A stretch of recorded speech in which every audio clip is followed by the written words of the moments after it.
Oke, saya coba rekam saja nanti ya. Nanti materinya saya coba share. Cuma mungkin eh sebentar dulu. Kalau begitu saya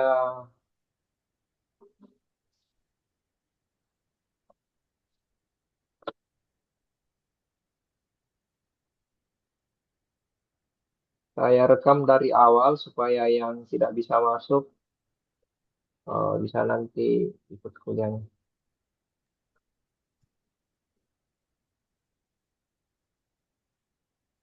Ini Oke, jadi baik, Bro.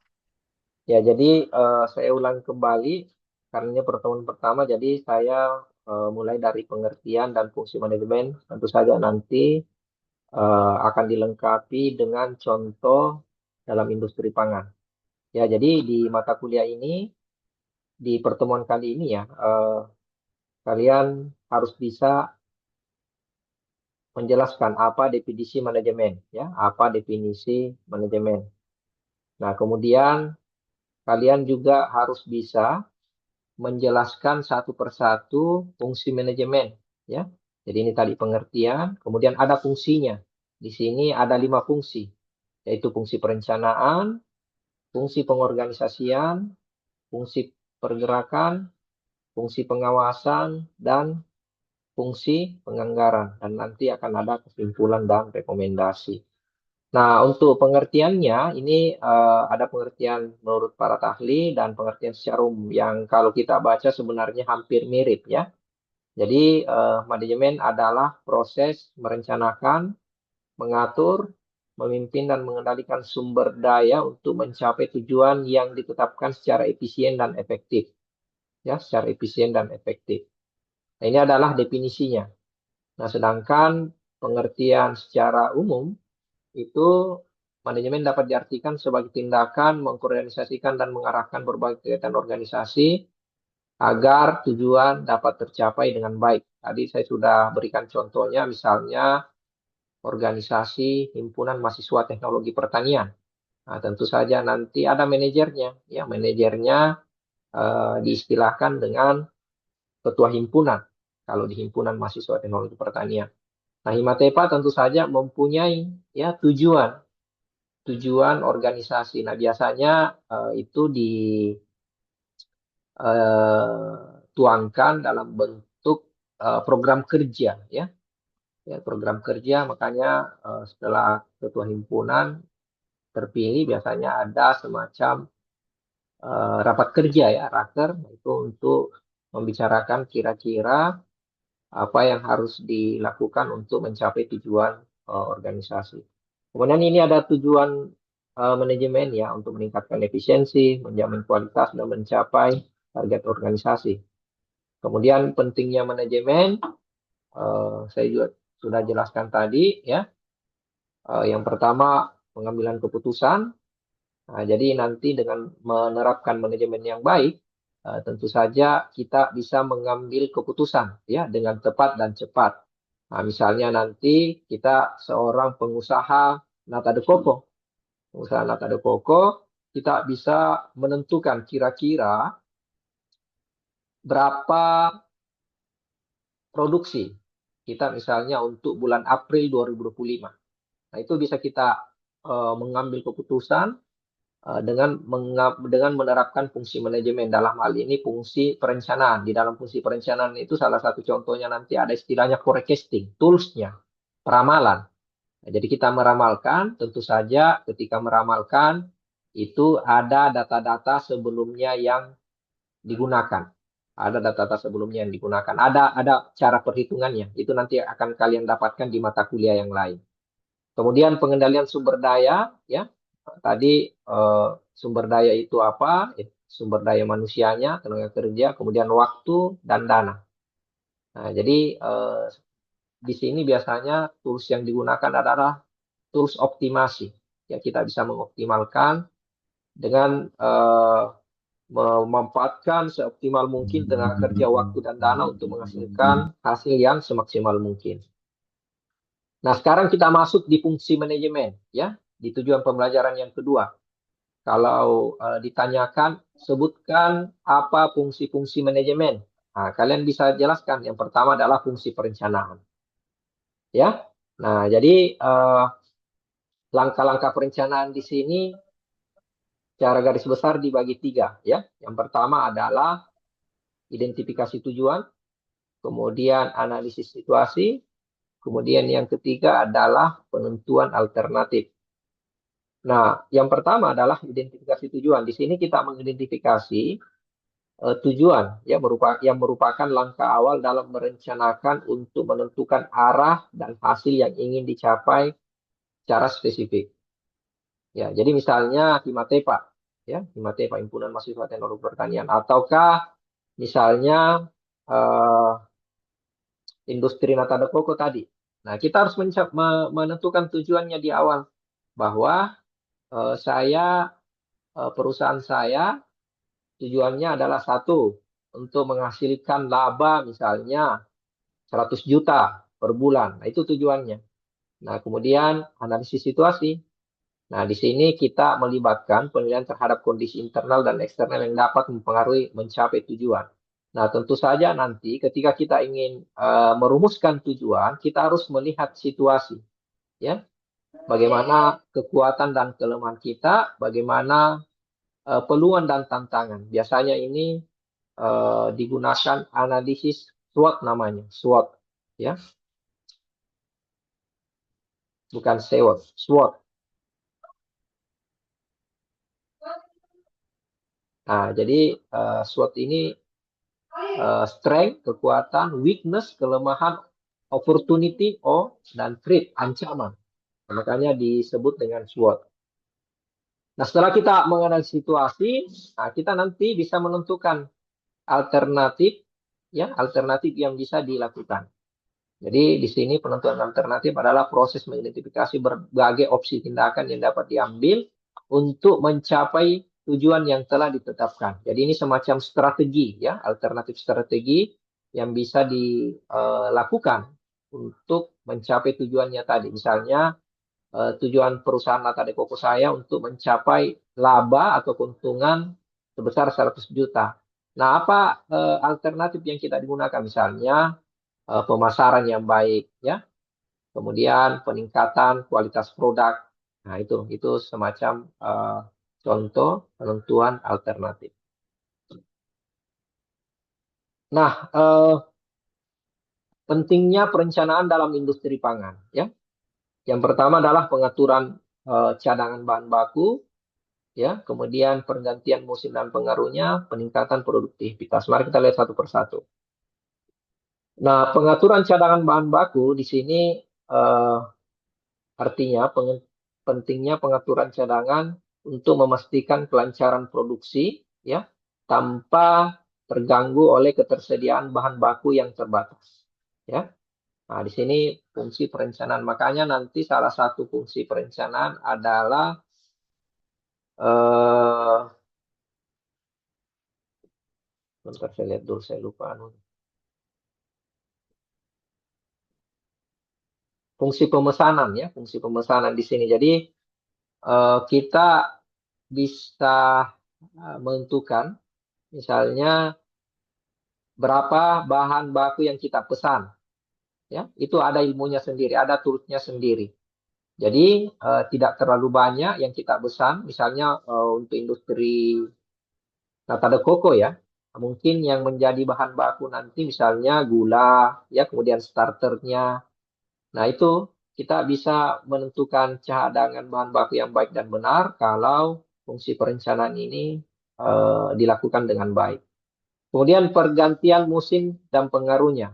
Ya, kita tahu eh, terutama produk hasil pertanian, ya, itu sangat dipengaruhi oleh musim. Misalnya durian, ya, durian. Durian ada musimnya, tidak sepanjang tahun ada, ya. Seperti saat ini bulan-bulan 2 sampai bulan 5 biasanya itu durian ada, ya, terutama di daerah Makassar. Nah, dengan menggunakan fungsi perencanaan, nah itu bisa kita menyesuaikan diri, ya, menyesuaikan diri dengan pergantian musim dan pengaruhnya. Nah, jadi ada musimnya. Nah, biasanya ini di negara-negara 4 musim ya, itu kalau dia tidak mampu merencanakan dengan baik, nah itu bisa saja bahan pangan yang ada di negara tersebut atau di daerah tersebut tidak tersedia. Yang ada musim dingin, musim panas, ya musim semi, nah itu. Misalnya di negara-negara misalnya Jepang, ya Amerika. Kemudian peningkatan produktivitas. Nah, dengan perencanaan yang baik, tentu saja kita dapat meningkatkan produktivitas dengan mengoptimalkan sumber daya dan mengurangi pemborosan. Nah, contohnya tadi kita bisa memutuskan ya berapa sebaiknya yang kita produksi. Misalnya tadi contohnya industri nata de coco ya. Jadi tentu saja dengan melakukan hal tersebut itu secara otomatis kita juga bisa meningkatkan produktivitas. Nah, ini ada 2 contoh ya, contoh perencanaan di industri pangan. Tadi sebenarnya saya sudah sebutkan beberapa, ini lagi ada contohnya, misalnya perencanaan produksi roti. Dalam merencanakan produksi roti, penting untuk mempertimbangkan bahan baku, tenaga kerja, serta proses produksi agar permintaan pasar, agar bisa memenuhi permintaan pasar. Kemudian contoh yang lain di industri pabrik susu ya, perencanaan pengadaan bahan. Perencanaan pengadaan bahan di pabrik susu melibatkan penentuan kebutuhan bahan baku, pemilihan pemasok, dan pengendalian kualitas untuk memastikan kualitas produk akhir. Jadi ini adalah contoh fungsi perencanaan. Ya. Nah, kemudian fungsi yang kedua dari fungsi manajemen adalah fungsi pengorganisasian. Ya, fungsi pengorganisasian. Nah, pengertiannya di sini, apa yang disebut fungsi pengorganisasian adalah proses mengatur mencapai elemen atau bagian dalam suatu institusi untuk mencapai tujuan yang telah ditetapkan dengan efektif dan efisien. Di sini eh, terkait dengan struktur organisasi, ya.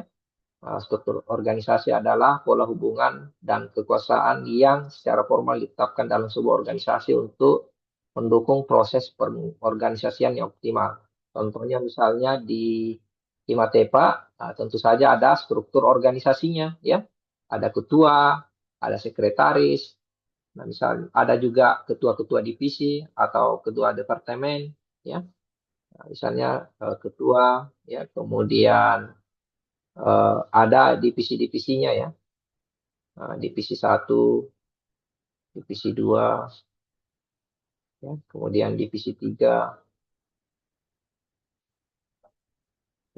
divisi 4, ya. Kemudian biasanya di sini dibantu oleh sekretaris. Ya, ini ketuanya, ini sekretarisnya.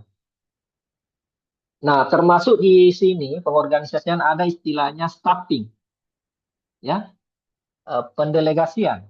Ya, jadi organisasi yang bagus itu adalah staffing. Staffing adalah memberikan wewenang kepada orang yang sudah ditugaskan. Misalnya divisi 1 misalnya, divisi pengkaderan. Kita sebagai manajemen atau sebagai ketua himpunan misalnya, ya, ketika kita sudah menunjuk salah satu anggota menjadi ketua divisi pengkaderan, nah itu seorang ketua itu jangan terlalu mencampuri, ya, urusannya ketua atau ketua divisi pengkaderan. Nah, itu namanya staffing. Jadi mendelegasikan. Nah, itu adalah salah satu fungsi manajemen, ya, fungsi organisasi yang baik. Yang tidak baik kalau ketua semua yang ambil alih, pengkaderan, ya, kemudian divisi, misalnya divisi apalagi litbang, penelitian dan pengembangan. Nah, ketua yang bagus adalah ketua yang hanya mengawasi, mengontrol apa yang dilakukan oleh ketua divisi ini. Jangan terlalu memasuki urusan teknis, ya. Jadi kita kasih keleluasaan atau staffing ke orang yang sudah kita delegasikan. Nah, proses pengorganisasian ya ada beberapa. Yang pertama adalah pembagian tugas. Nah, pembagian tugas melibatkan distribusi tanggung jawab di antara anggota tim atau staf untuk memastikan setiap individu berkontribusi pada pencapaian tujuan organisasi. Nah, ini terkait tadi dengan staffing ya, staffing. Bahasa Inggrisnya staffing.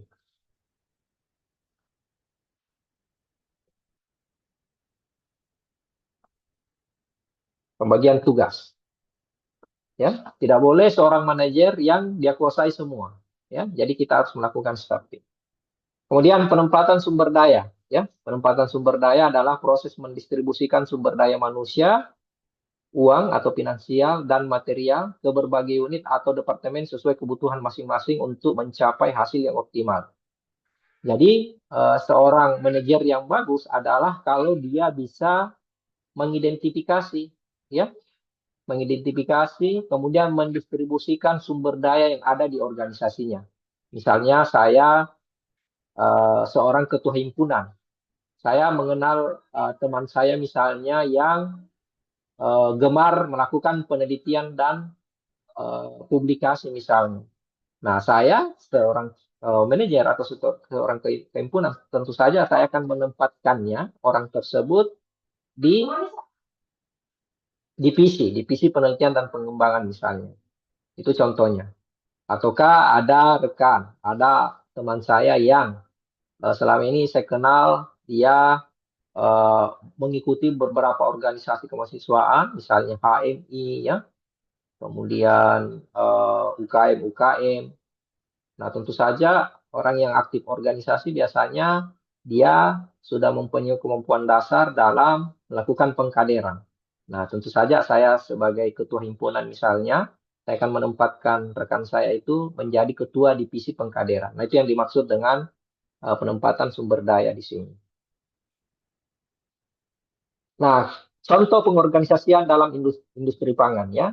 Eh, Tadi sudah fungsi perencanaan contohnya. Nah, kalau contoh pengorganisasian dalam industri pangan ya, ini misalnya pembagian tugas di pabrik coklat ya. Misalnya di pabrik coklat pembagian tugas meliputi pemisahan fungsi produksi, pengendalian kualitas dan pengemasan untuk memastikan semua proses berjalan efisien dan produksi berkualitas tinggi.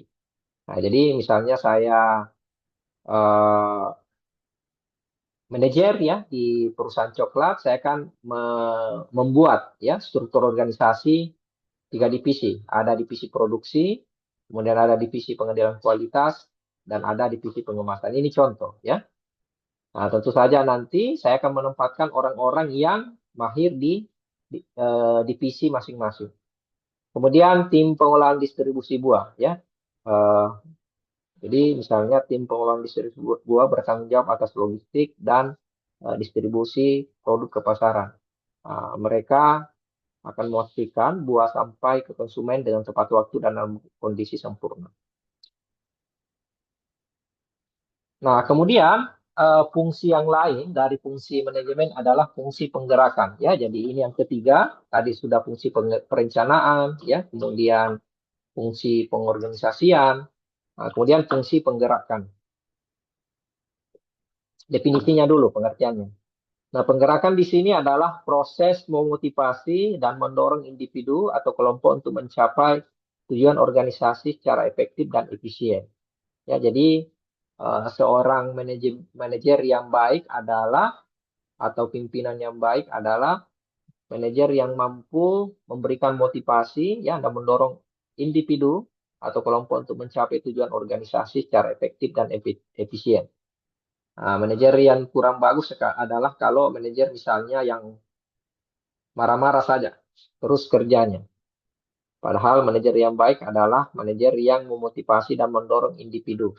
Jadi seorang manajer tidak harus dalam bentuk perintah, ya, misalnya perintah lisan. Bisa saja untuk menggunakan fungsi penggerakan ini, manajer langsung yang turun tangan, ya, langsung memberikan contoh misalnya. Nah, misalnya eh, kalau kita bawa ke level fakultas misalnya, ya. Nah, misalnya kita sudah tentukan bahwa Fakultas Pertanian adalah salah satu tujuannya adalah menjadi fakultas yang bersih. Nah, seorang dekan yang bagus, seorang manajer yang bagus kalau dia bisa memotivasi. Memotivasinya bukan dalam bentuk kata-kata, tapi si dekan langsung yang pungut sampah misalnya tiap pagi. Itu tentu saja akan menggerakkan staf-staf yang lain untuk melakukan hal yang sama. Padahal si dekan misalnya mungkin tidak memberikan perintah lisan maupun perintah tertulis, tapi dia memberikan contoh. Nah, itu salah satu fungsi manajemen, fungsi penggerakan. Nah, dengan fungsi penggerakan ini nanti kita bisa memastikan semua anggota tim bekerja dengan semangat ya dengan dedikasi tinggi demi mencapai target perusahaan ya. Nah, itu. Jadi penggerakan juga ini sangat penting di fungsi manajemen. Nah, ini ada beberapa tekniknya. Yang pertama adalah memotivasi karyawan ya. Memotivasi karyawan ini bisa dalam bentuk reward atau penghargaan, misalnya memberikan uang ya, uang cash, misalnya kalau ada pegawai yang dalam 1 bulan tidak pernah telat datang ke kantor, nah itu bisa dikasih. Nah, atau bisa juga diberi pengakuan misalnya dalam bentuk sertifikat ya, sertifikat karyawan terbaik misalnya, dan memberikan kesempatan pengembangan diri yang menarik. Nah, bisa juga nanti eh, untuk memotivasi karyawan, kita kirim dia misalnya training ya, training ke Bali misalnya ya. Jadi sambil mendapatkan ilmu, sekalian juga karyawan kita refreshing istilahnya. Kemudian komunikasi yang efektif. Nah, ini juga sangat penting ini dalam sebuah organisasi. Komunikasi yang efektif. Nah, di sini komunikasi yang efektif melibatkan penyampaian pesan yang jelas dan terbuka antara manajemen dengan karyawan untuk memastikan pemahaman yang sama. Nah, jadi nanti kalian kalau ada yang menjadi insya Allah pimpinan, ya apakah itu pimpinan di perusahaan atau pimpinan di lembaga pemerintahan, ini komunikasi ini sangat penting. Ya, komunikasi ini sangat penting antara ketua dengan sekretaris, ya antara ketua dengan ketua divisi. Nah, itu komunikasi yang efektif sangat penting.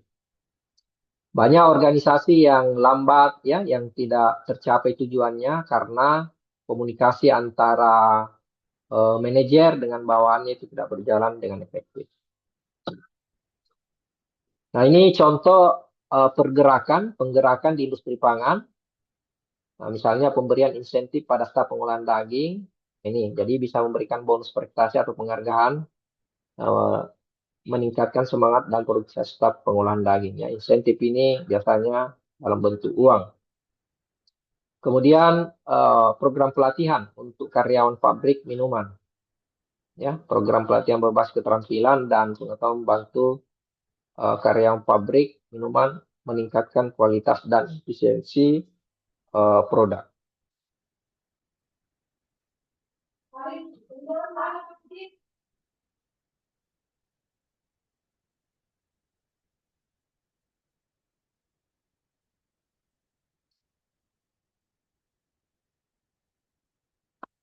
Kemudian fungsi yang keempat adalah fungsi pengawasan, ya. Pengawasan biasa diistilahkan controlling, ya. Nah, jadi tadi kita sudah merencanakan, kemudian kita sudah membuat struktur organisasinya, ya. Sudah ada juga di situ tadi staffingnya, memberikan wewenang kepada staff. Kemudian kita menggerakkannya, ya, menggerakkan sumber daya manusia, uang, waktu, ya. Nah, setelah itu ada semua, perlu juga kita awasi, ya. Nah, biasa disebut dengan controlling, biasa juga diistilahkan evaluasi, ya. Jadi ketika kita sudah merencanakan tujuan, ya, kemudian sudah ada tadi organisasinya, orang yang mengerjakannya, dan kita sudah membuat perencanaan, perlu juga kita awasi, ya. Jadi biasanya fungsi pengawasan beda-beda ya, tergantung kebutuhan organisasi. Ada yang 3 bulan sekali, ya, tiap, ada yang tiap bulan, ya, ada yang 6 bulan sekali. Jadi dalam 1 tahun cuma 2 kali untuk mengawasi apakah eh, organisasi kita berjalan dengan baik dan benar. Nah, akan dilihat nanti progresnya masing-masing. Tiap divisi tadi misalnya divisi pengkaderan sampai sejauh mana program kerja yang sudah ditetapkan, yang sudah dilakukan oleh divisi pengkaderan. Itu yang dimaksud dengan fungsi pengawasan.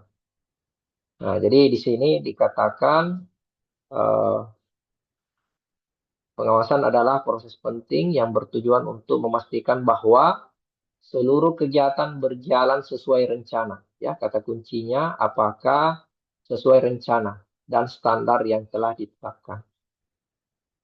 Nah, kemudian yang penting di sini yang perlu diperhatikan adalah yang diawasi adalah perencanaan, pemantauan, evaluasi, dan tindakan perbaikan yang perlu dilakukan agar tujuan organisasi tercapai. Nah, ini aspek-aspek penting dalam pengawasan.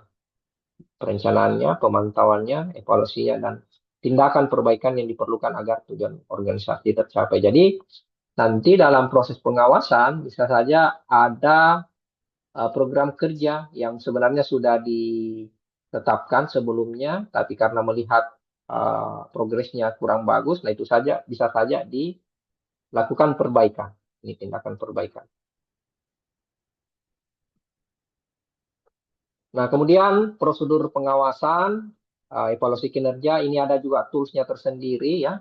Akan teknis nanti kita eh, dapatkan mungkin Bu Upi atau Bu Yuli nanti akan berikan. Kemudian penentuan standar, kemudian tindakan perbaikan, ya, tindakan korektif. Nah, ini ada beberapa contoh, 2 contoh pengawasan dalam industri pangan, misalnya pengawasan kualitas produk susu. Di sini melibatkan pengujian, ya, mulai dari bahan baku, proses produksi, hingga produk akhir untuk memastikan keamanan dan kualitas. Nah, nanti eh, salah satu contoh fungsi pengawasan ya di fungsi manajemen industri pangan ada namanya HCCP, ya, HCCP. Bahkan dulu di angkatan saya ada salah satu mata kuliah ini HCCP untuk bagaimana memastikan, bagaimana mengawasi proses produksi bahan pangan mulai dari bahan baku, proses produksi hingga produk akhir. Kemudian pengawasan proses pengalengan ikan, ya, di sini mencakup pemeriksaan sanitasi, pemrosesan, dan pengemasan untuk menjamin produk aman dikonsumsi dan berstandar tinggi. Nah, kemudian fungsi yang kelima adalah fungsi budgeting, ya, penganggaran. Ya, semua tadi yang kita bicarakan itu fungsi perencanaan, fungsi pengorganisasian, penggerakan, kemudian controlling atau pengawasan itu bisa berjalan kalau ada anggaran. Makanya di sini salah satu fungsi manajemen adalah fungsi penganggaran, ya. Nah, di sini penganggaran adalah proses perencanaan keuangan yang dilakukan oleh organisasi untuk menentukan bagaimana pendapatan akan digunakan untuk mencapai tujuan tertentu. Nah, ruang lingkupnya mencakup semua aspek keuangan organisasi mulai dari perencanaan, pendapatan, hingga alokasi dana untuk berbagai kegiatan dan departemen. Nah, secara sederhana, ini langkah-langkah penganggaran ya. Pertama, tentu saja kita susun ya dengan melibatkan identifikasi kebutuhan keuangan, estimasi biaya, dan penetapan target pendapatan serta pengeluaran untuk periode anggaran yang ditentukan. Kemudian implementasi dan monitoring ya, ini mencakup eksekusi rencana anggaran dan pengawasan terhadap pelaksanaannya untuk memastikan kepatuhan serta melakukan penyesuaian jika diperlukan. Kemudian contohnya misalnya industri tepung ya. Anggaran produksi tepung melibatkan perencanaan biaya bahan baku, tenaga kerja dan overhead yang diperlukan untuk memproduksi tepung dalam jumlah tertentu selama periode tertentu. Kemudian anggaran riset ya.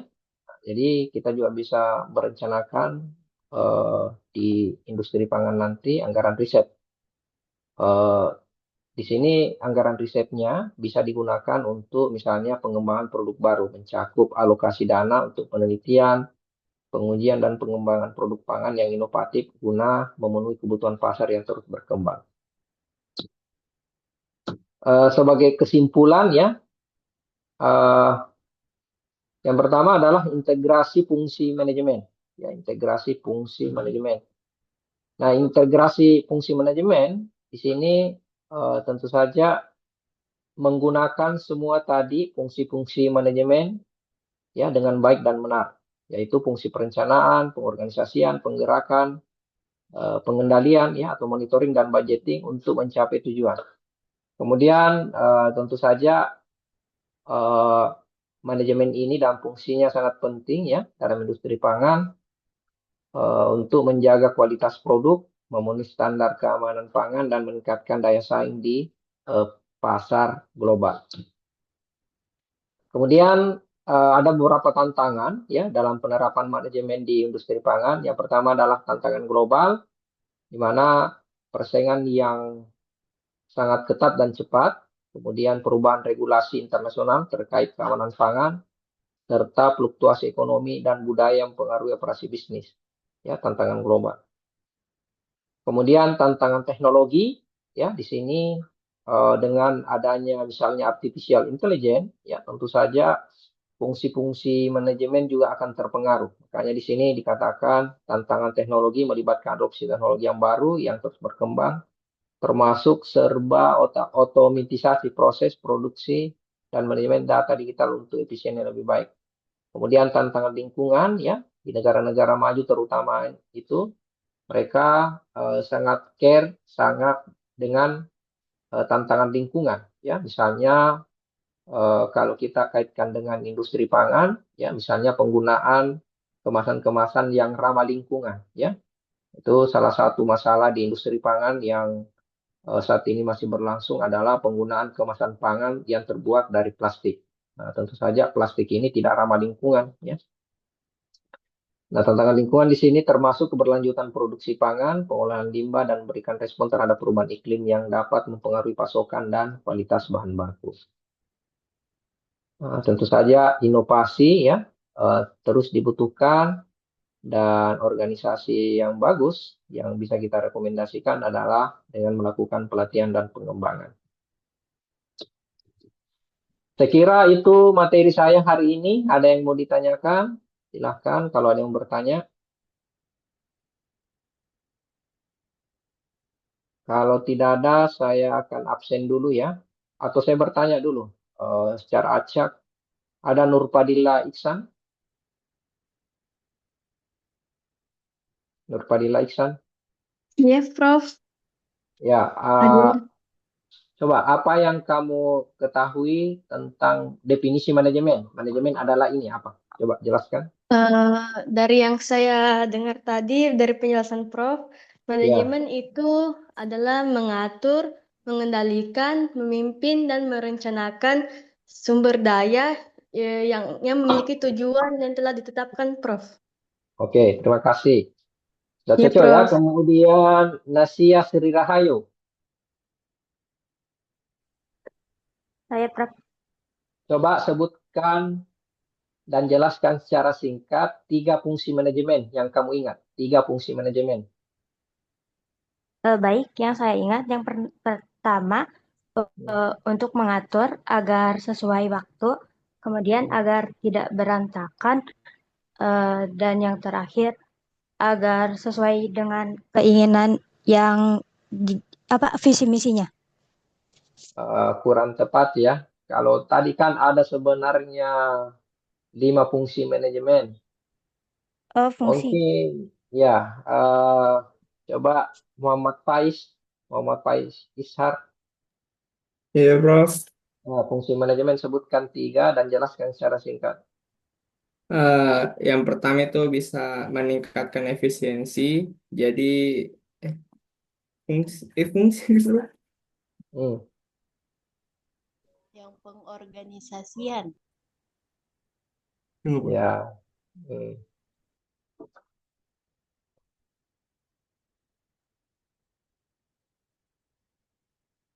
Kalau Andi Anugrah Awalia, silakan. Baik, Prof. Hmm. Fungsi dari manajemen itu ada 5. Yang pertama, fungsi pengorganisasian, di mana kita mengorganisasikan orang-orang yang pandai dalam hal bidang tersebut. Yang kedua Ya. yaitu fungsi pengawasan. Kenapa ada fungsi pengawasan? Dikarenakan kita perlu mengawasi apakah yang kita telah rencanakan itu terjadi betul atau tidak. Yang ketiga yaitu fungsi perencanaan. Kita memerlukan yang kedua, fungsi perencanaan, maaf Prof, terbalik. Jadi yang Ya. fungsi perencanaan itu kita harus membuat perencanaan dulu apa yang akan kita lakukan. Kemudian ada yang ketiga itu fungsi pengorganisasian, mengorganisasi di mana letak-letak bidang yang perlu kita ketahui. Kemudian yang keempat adalah fungsi penggerakan. Fungsi Ya. penggerakan ini yang dimaksud adalah fungsi aksi yang akan dilakukan setelah perencanaan dan pengorganisasian, dan terakhir yaitu fungsi pengawasan, di mana fungsi ini mengawasi semua semua hal yang terjadi dalam perencanaan dan penggerakan, dan yang terakhir yaitu penganggaran. Kita Ya. harus mengetahui apa saja yang kurang dari dana dana yang telah kita keluarkan. Mungkin itu saja, Prof. Ya, terima kasih ya. Jadi sudah cocok tadi Andi Anugrah fungsi manajemen ada 5 ya. Perencanaan, pengawasan, ya, kemudian budgeting, penggerakan, Ya. dan pengorganisasian. Baik, saya absen dulu ya.